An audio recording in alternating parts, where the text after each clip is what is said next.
പിടി മണ്ണ് വാരിയുള്ള നബി സല്ലല്ലാഹു അലൈഹി വസല്ലം തങ്ങൾ അവിടെ നിന്ന് ഒരു പിടി മണ്ണ് വാരി തന്റെ മുന്നിലേക്ക് എറിഞ്ഞു. ആ വീട് വളഞ്ഞിരിക്കുന്ന ശത്രുക്കളുടെ നടുവിലൂടെ മുത്തുനബി അവിടെ നിന്ന് നടന്നുപോയി. പ്രവാചകൻ സല്ലല്ലാഹു അലൈഹി വസല്ലം തങ്ങൾ അവരുടെ കണ്ണിന്റെ മുന്നിലൂടെ നടന്നുപോയി. എന്തിനാ നമ്മൾ ഭയപ്പെടുന്നത്? നമ്മൾ ആരെയാ ഭയപ്പെടേണ്ടത്? എന്റെ പ്രിയപ്പെട്ടവരെ, നമ്മുടെ ശത്രുക്കളെ നമ്മൾ ഭയപ്പെടുത്താൻ നോക്കുകയാ. പലതും പറഞ്ഞിട്ട് നമ്മൾ വരണ്ട് മുത്രടിക്കാൻ തുടങ്ങി. നമുക്ക് പൗരത്വ ബില്ലും ആ ബില്ലും ഈ ബില്ലും പാസ്സാക്കുമ്പോൾ നമ്മളിപ്പോ ഇങ്ങനെ വിറക്കാൻ തുടങ്ങി.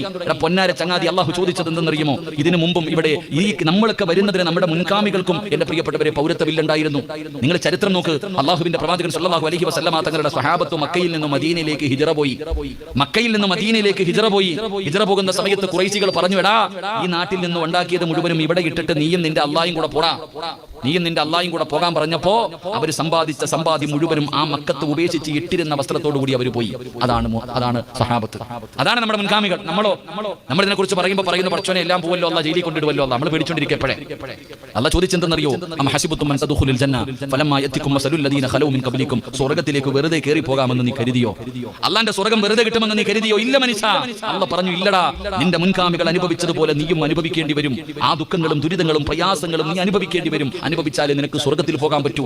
എന്റെ പ്രിയപ്പെട്ട സഹോദരങ്ങളെ, സഹോദരിമാരെ, ഞാൻ ഓർമ്മപ്പെടുത്തുന്നു, നമ്മൾ അല്ലാഹുവിലേക്ക് തിരിച്ചു മടങ്ങുക, നമ്മുടെ ഈമാൻ നമ്മൾ ഉറപ്പിക്കുക. അതല്ലാതെ ഇനി തലകുത്തി പറഞ്ഞാലും ഇതൊക്കെ ഇവരിവിടെ പാസ്സാക്കും, ഇതൊക്കെ പാസ്സാക്കുമെന്ന് ഞാനല്ല പറഞ്ഞത്, മഹാനായ നബി മുഹമ്മദ് മുസ്തഫ സല്ലല്ലാഹു അലൈഹി വസല്ലം. ഒരു കാലഘട്ടം വരുമ്പോൾ മുത്തുനബി പഠിപ്പിച്ചല്ലോ, അതിന്റെ തുടക്കമാണ് ഇതൊക്കെ നടക്കുന്നത്. അതുകൊണ്ട് നാം മനസ്സിലാക്കേണ്ടത് എന്താ? നമ്മൾ നമ്മുടെ ഈമാൻ ഉറപ്പിക്കുക.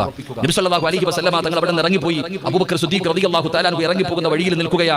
അല്ലാഹുവിന്റെ റസൂൽ സല്ലല്ലാഹു അലൈഹി വസല്ലം തങ്ങൾ ചോദിച്ചു, അബൂബക്കറെ, നീ എന്റെ കൂടെ വരുന്നുണ്ടോ? വരുന്നുണ്ട് നബിയെ. രണ്ടുപേരും കൂടെ യാത്ര തുടങ്ങി. നമുക്കറിയാം, അല്ലാഹുവിന്റെ പ്രവാചകൻ സല്ലല്ലാഹു അലൈഹി വസല്ലം തങ്ങളും അബൂബക്കർ സിദ്ദീഖ് റളിയല്ലാഹു തആല അൻഹു രണ്ടുപേരും കൂടെ ഒരു ഗുഹയ്ക്കകത്ത് കയറി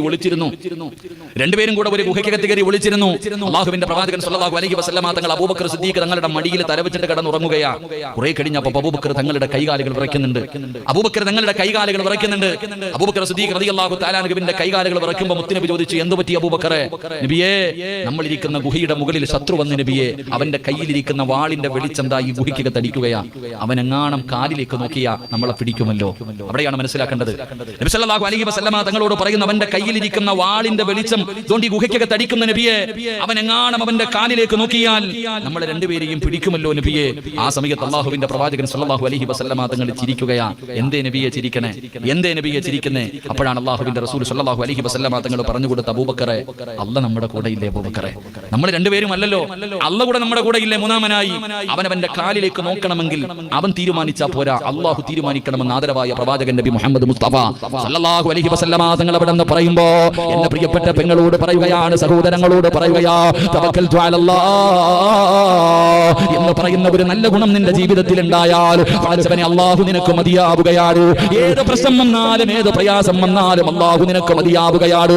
അല്ലാഹുവിന്റെ സഹായം നിനക്ക് ലഭിക്കുമെന്ന് അല്ലാഹുവിന്റെ വിശുദ്ധ ഖുർആൻ,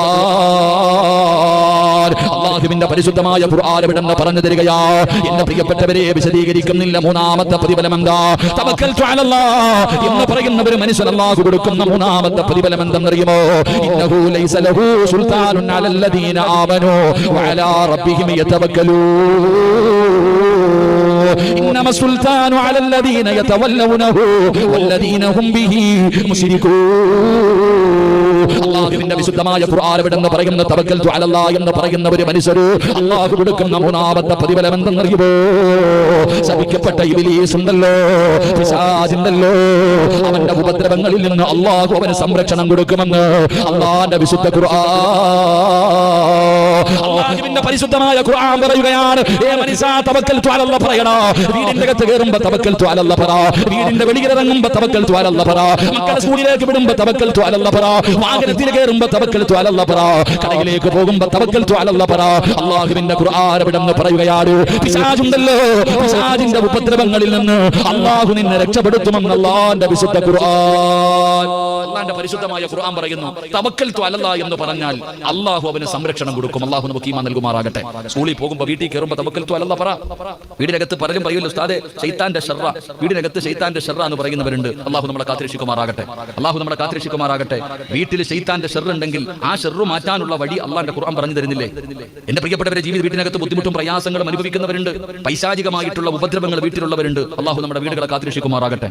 അല്ലാഹു മലക്കുകളുടെ സംരക്ഷണം നൽകുമാറാകട്ടെ. വീടിനകത്ത് കൂടിയിരിക്കുന്ന ശൈത്താനെ ഇറക്കിവിടാൻ 5 പൈസയുടെ പണിയൊന്നുമില്ല. വീടിന്റെ അകത്ത് കൂടിയിരിക്കുന്ന ഇബിലീസിനെ ഇറക്കിവിടാൻ ഒരുപാട് കഷ്ടപ്പാടൊന്നുമില്ല. 1 രൂപ പോലും ചെലവാക്കേണ്ട. കൂടോത്രോ മന്ത്രവാദവും മുട്ട കുടിക്കലും ഒന്നും വേണ്ട. ഖുർആനിലെ ഒരു ആയത്ത് ഓതിയാൽ മതി, വീട്ടിൽ നിന്ന് ഇബിലീസ് ഇറങ്ങിപ്പോകും. അള്ളാഹു ഈമാൻ നൽകുമാറാകട്ടെ. വീട്ടിൽ കൂടിയിരിക്കുന്ന ഇബിലീസിനെ ഇറക്കി വിടണമെങ്കിൽ ഖുർആനിലെ ഒരു ആയത്ത് ഓതിയാൽ മതി. അള്ളാഹു നമുക്ക് പഠിക്കാൻ ഭാഗ്യം നൽകുമാറാകട്ടെ. പറഞ്ഞിരട്ടെ, ഖുർആനിലെ ഒരു ആയത്ത് ഓതിയാൽ നിന്റെ വീടിനകത്ത് കൂടിയിരിക്കുന്ന ശൈത്താൻ ഇന്ന് തന്നെ ഇറങ്ങിപ്പോകും. അള്ളാഹു ഇറക്കി വിടാൻ ഭാഗ്യം തരുമാറാകട്ടെ.